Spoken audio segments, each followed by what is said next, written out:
Pertama, saya ucapkan kepada Gubernur, sudah saya berjumpa, Bupati dan Kapolda. Polda pun mendukung investasi saya di Lombok.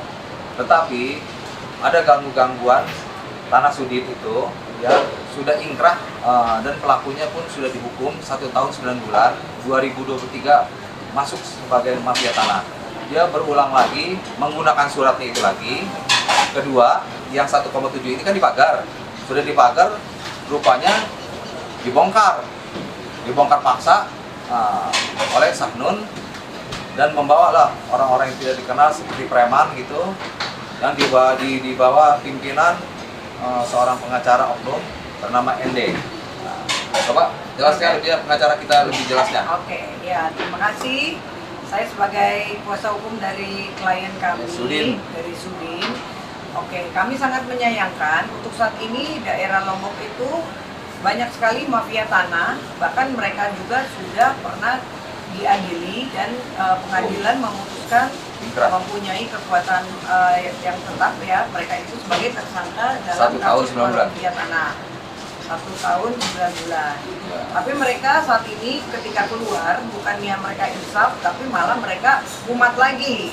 Mereka tetap melakukan hal yang sama dengan memalsukan data-data beserta tanda tangan dari klien kami, dan mengaku-ngaku, pengacaranya juga mengaku-ngaku sebagai kuasa hukum dari klien kami.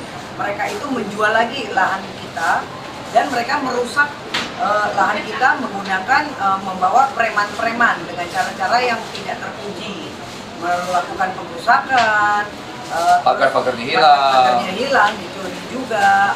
Bahkan pengacaranya tersebut yang bernama Nino ikut menyuruh, ikut memerintahkan preman tersebut untuk melakukan pembongkaran lahan kami juga. Jadi ini menyusahkan kita semua. Iya, investor agak kecewa. Iya, dan para investor dari asing bahkan dari investor lokal juga, mereka juga yang sudah berencana membangun hotel, ya, ini ditunda dulu jadi sampai begitu. Itulah kerugian yang fatal gitu. Ya, karena kan lahan ini kan luas sekali.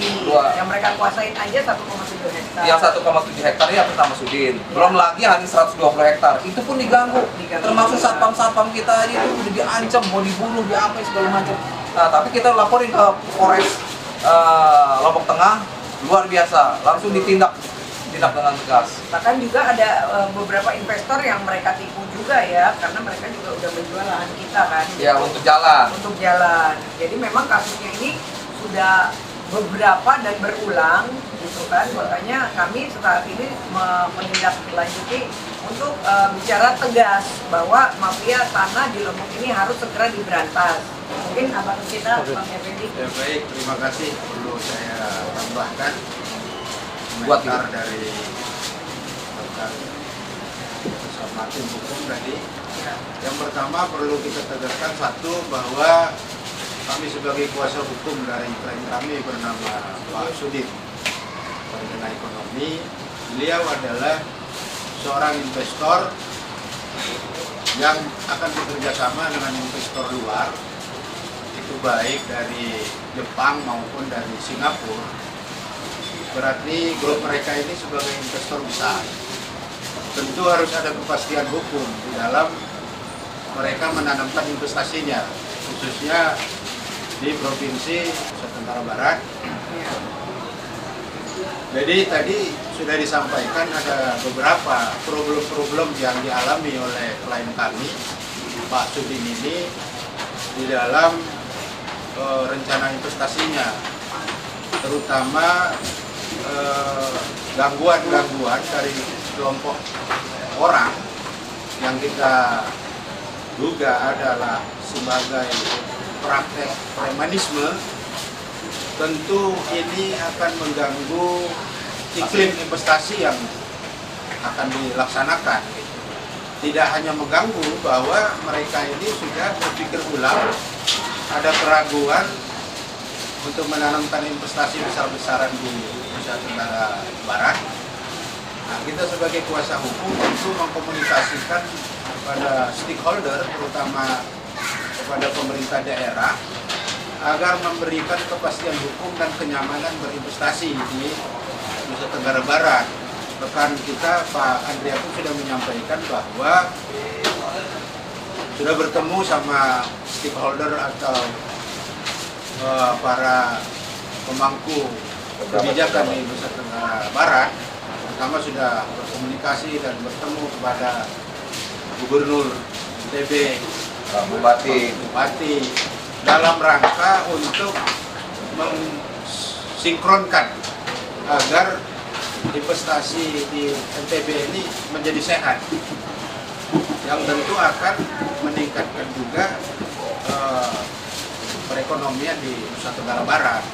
Maka kami berharap kepada aparat penegak hukum, khususnya Polri di NTB, untuk segera menertibkan dan menindak tegas perilaku-perilaku premanisme yang juga tidak hanya premanisme untuk apa yang bisa kita katakan mengandalkan otot, tapi premanisme yang juga intelektual juga masuk di dalam kelompok ini, yaitu sebagai seorang pengacara yang mestinya mencegah perbuatan-perbuatan yang melanggar hukum.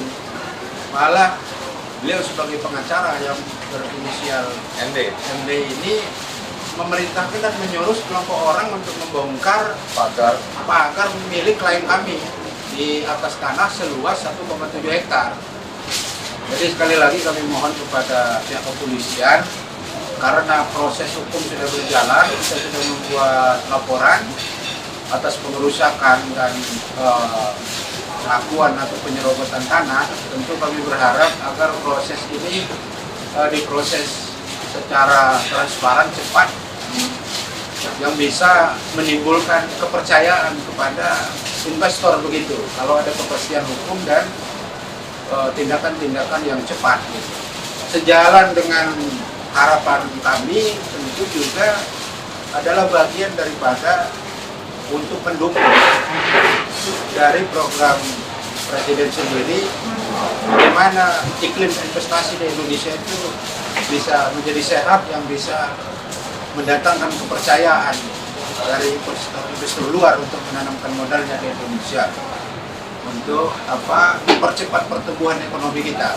Apalagi Kapolda NTB Irjen Pol Adi Gunawan telah mendapat penghargaan dari Menteri ATR BPN, penghargaan PINMAS. Penghargaan PINMAS itu adalah sebagai kualifikasi seorang penegak hukum yang concern terhadap pemberantasan mafia tanah.